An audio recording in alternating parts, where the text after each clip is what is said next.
do this using quantum. Because this is actually something that is very cool for quantum. You can generate real random numbers. Like a classical computer can only do pseudo-random. But a quantum computer uses nature to do real randomness. So this is already something that we can of course do. So we're going to assign a qubit. We're going to declare a qubit using the qubit factory function. We're going to put that qubit through the Hadamard gate by calling the H function and passing the qubit through there. Now the qubit is in superposition. And we're going to return the measurement of the qubit on the z-axis. I told you the z-axis, vertical axis, is either 0 or 1, so we measure it on that axis. And if that result equals 1, then we return the Boolean true. The reason I'm doing a reset in the end is because Q# is very finicky. It likes your qubits to always be reset back to their 0 position when you give them back to the system. The use is just like the using in Q#. When you go out of scope, you need to give the qubit back to the system, and that qubit needs to be reset in its original state. In order for a couple of these things to work, I need some namespaces, so I'm going to open the Microsoft Quantum .convert. I'm going to use the Microsoft Quantum.math, and I'm going to use the measurements namespace. So I'm generating 2 random bits, but I'm already using quantum for that. Then I'm going to create a tuple of A and B, and I'm going to create an operation called play classical game, and I'm going to pass X and Y.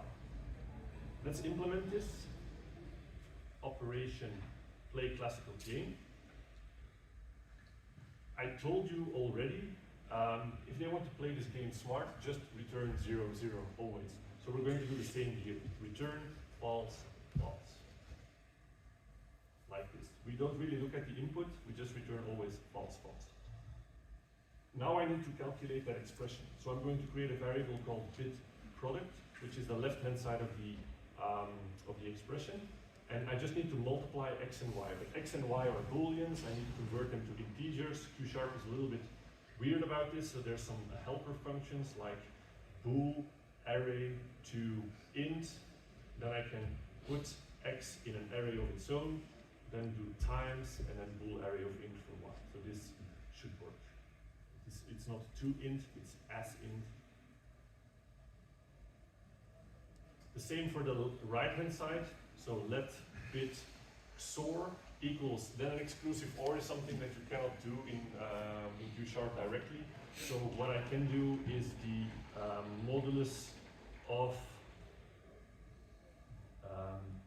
again, something that looks like this. So I'm not going to multiply them, I'm going to add them together. And the right-hand side of the expression uses the output, not the input, so that's A and B. And you just divide by 2 and take the remainder after division. That's basically an exclusive OR for you. And then only when those 2 are equal, I'm going to have a win. So I'm going to do something like set my mutable variable classical wins, going to add to it. Only when those 2 are the same thing, I'm going to add 1. And then this is C#. For some reason, this is Q#. 1 if both are together, 0 if they're not the same. And then I'm just going to message the result to the console by using string interpolation. I'm going to round my number so that it's a nice round number. I'm going to do classical wins divided by number of games times 100.0 because it likes to have all decimals or none of them decimal percent. And then of course classical wins is a decimal number, but number of games is an integer, so I need to do int as double. There we go. So this is the classical version of this game. If I run this, the result should be 75%, which it is. Yay! Half of it already works. Nice. Okay, let's blow some minds. If you start bleeding from the nose, just hold it shut like that. Ready? Now, if you do quantum, you need to think outside of the box. And that is what we are doing right here. In quantum, you can do measurements, I told you. Standard, you would do the measurement on the z-axis to basically have 0 and 1 as a result. But you can actually measure on whatever axis you want.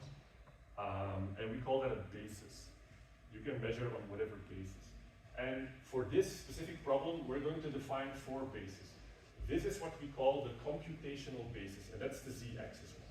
So this is the one that has 2 options. It's going to be either 1 or it's going to be 0. Again, this is just a representation. This doesn't look like that in real life. You also have the sign basis, and the sign basis is basically on the, on the y-axis. And if you measure on the y-axis, you always have superposition. You have superposition to one side or superposition to the other side.